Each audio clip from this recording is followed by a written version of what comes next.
اور ایک چینی صوبہ ریوتو ہانتو ریتونگ پیننسولا بھی جاپان کے حوالے کر دیا۔ ادھر دوسری جانب روس، جو چین پر قابض ہونا چاہتا تھا، نے برطانیہ اور فرانس کے ساتھ مل کر چینی صوبے کی واپسی کا مطالبہ کیا۔ چونکہ جاپان بیک وقت 3 طاقتوں سے جنگ لڑنے سے قاصر تھا، لہٰذا اس نے چین کو صلح کی پیشکش کی اور ایک بھاری تاوان کے عوض یہ صوبہ چین کو واپس کر دیا۔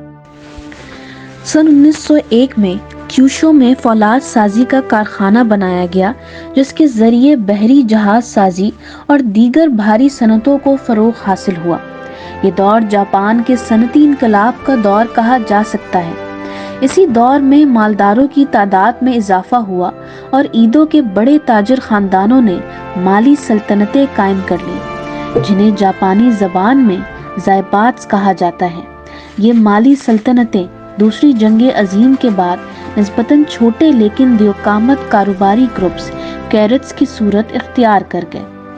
اس دور کے جاپان میں متسوبشی، متسوئی، سومیتومو اور دیگر بڑے تاجر خاندان پیدا ہو گئے۔ اسی صنعتی انقلاب کے نتیجے میں عام لوگوں کو روزگار کے وسیع مواقع میسر آئے اور عوامی سطح پر خوشحالی کا دورہ ہو گیا۔ اس دور میں لوگوں کا معیار زندگی بلند ہو گیا اور ان میں شہروں میں آباد ہونے کا رجحان پیدا ہو گیا، جس کے نتیجے میں شہری آبادی میں اضافہ ہونے لگا۔ اس صنعتی معاشرے میں جہاں ترقی اور خوشحالی کا دورہ تھا، وہیں چند ایسے مسائل بھی تھے جن کا تعلق انسانی حقوق سے تھا۔ مثلاً یہ کہ کارکنان کا مشاہرہ بہت ہی کم تھا اور کام کے اوقات بہت زیادہ تھے۔ سن 1901 میں سوشل ڈیموکریٹک پارٹی وجود میں آئی، جس نے یونین سازی کی اور مزدوروں کے حقوق کے لیے کام کیا۔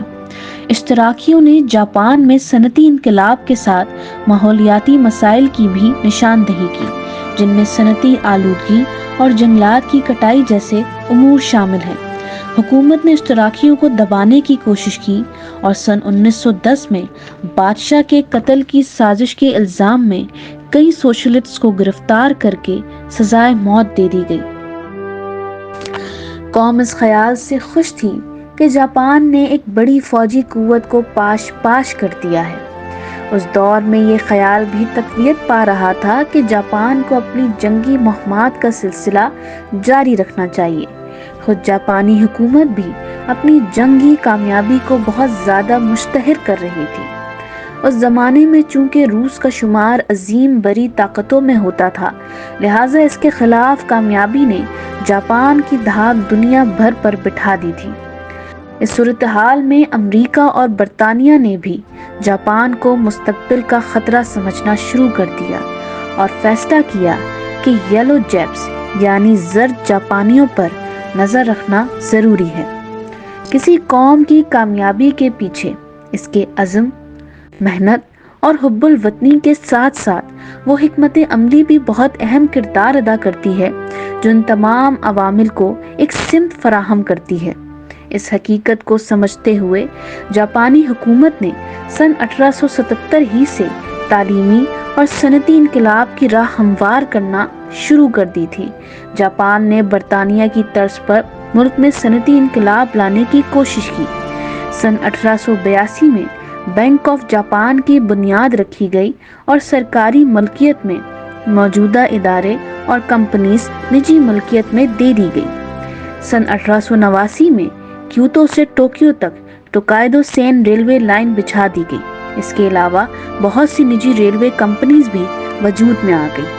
اب تک چین کے متعلق مغربی اقوام کا تصور ایک سوئی ہوئی طاقت کا تھا اور وہ اس پر حملہ کرنے سے خوف زدہ تھے، لیکن جاپان کے ہاتھوں چین کی شکست نے مغربی اقوام کا حوصلہ بلند کر دیا اور جاپان کے چین سے انخلا کے فوراً بعد مغربی طاقتوں نے چین پر یلغار کر دی۔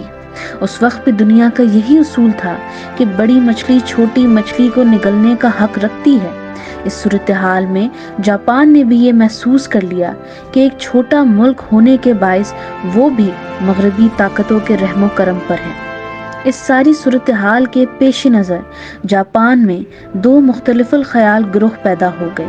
ایک طبقے کی رائے یہ تھی کہ روس ایک بڑا ہمسایہ ہے اور جاپان کو اس کی یہ اہمیت تسلیم کرتے ہوئے روس سے بہتر تعلقات قائم کر کے ایک دفاعی معاہدہ کر لینا چاہیے، جبکہ دوسرے طبقے کا خیال یہ تھا کہ روس کے علاقے سائبیریا کی، جو جاپان سے قریب ترین واقع تھا، کوئی اہمیت نہیں ہے، لہٰذا اس وقت کی بڑی قوت برطانیہ سے دفاعی معاہدے جاپان کے حق میں ہوں گے۔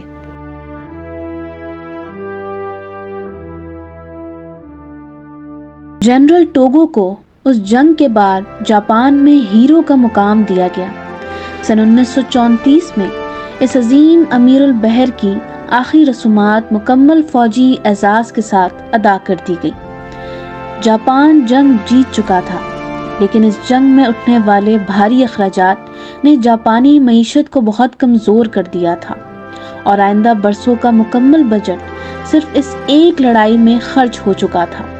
حقیقت تو یہ ہے کہ اگر یہ لڑائی طول پکڑ لیتی تو شاید اس جنگ میں خود جاپان کی کامیابی بھی مشکوک ہو جاتی۔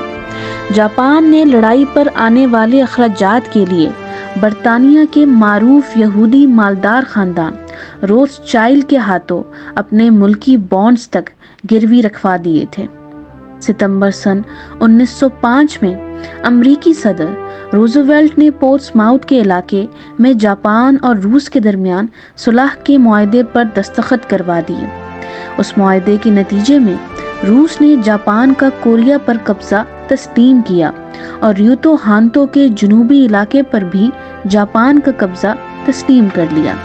واضح رہے کہ یہ وہی صوبہ ہے جسے بعد ازاں جنگ چین نے بطور تاوان جاپان کے حوالے کیا تھا، اور بعد ازاں جاپان نے غیر ملکی طاقتوں کے دباؤ کے نتیجے میں اسے چین کو واپس کر دیا تھا۔ صرف یہی نہیں بلکہ چین کے صوبے جنوبی منچوریا میں واقع روس کی جانب سے بچھائی گئی ریلوے لائن کو بھی جاپانی تحویل میں دینے کا عندیہ دے دیا گیا۔ اس کے علاوہ ہوکائیدو کے قریب واقع روس کے ایک سرحدی جزیرے کے جنوبی حصے بھی جاپان نے بطور تاوان جنگ حاصل کیے، لیکن تاوان جنگ چونکہ رقم کے بجائے زمینی قطعات پر مشتمل تھا، لہٰذا جاپان اب بھی مالی طور پر کلاش ہی تھا۔ جاپان کی یہ مالی کمزوری سوائے حکومتی ارکان کے کسی کے بھی علم میں نہیں تھی، لہٰذا سن 1902 میں جاپان نے برطانیہ سے دفاعی تعاون کا معاہدہ کر لیا، جو 20 برس تک جاری رہا۔ روس نے، جو اس دور میں جاپان سے 10 گنا بڑی فوجی اور معاشی طاقت کا حامل تھا، ایک اہم پیش قدمی کی اور کوریا کے شمال میں چین کے علاقے منچوریا کی سرحد کے قریب ایک بڑی فوجی چھاؤنی کی تعمیر شروع کر دی۔ جاپان نے اس صورتحال میں پیش کی دفاع کے اصول کے تحت امریکہ اور برطانیہ کی رضامندی سے کوریا میں اپنی فوجیں اتار دی، جسے روس نے اپنے خلاف حملہ تصور کیا۔ سن 1905 کے آغاز میں جاپان اور روس کے درمیان ہونے والی لڑائی کوریا اور منچوریا میں لڑی گئی۔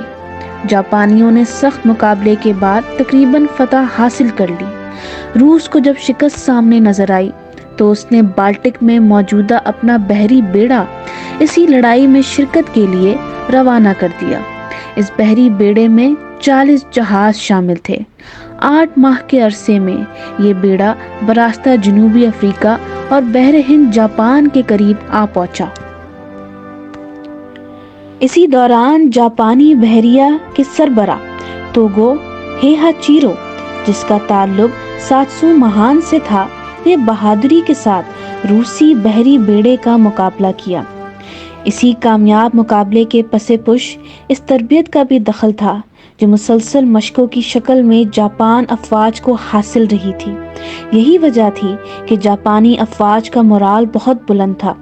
اس لڑائی میں حیرت انگیز طور پر روس کے طاقتور بحری بیڑے کو شکست ہوئی اور جاپانی بحریہ نے اسے غرق کر دیا۔ لہٰذا سن 1902 میں جاپان نے برطانیہ سے دفاعی تعاون کا معاہدہ کر لیا، جو 20 برس تک جاری رہا۔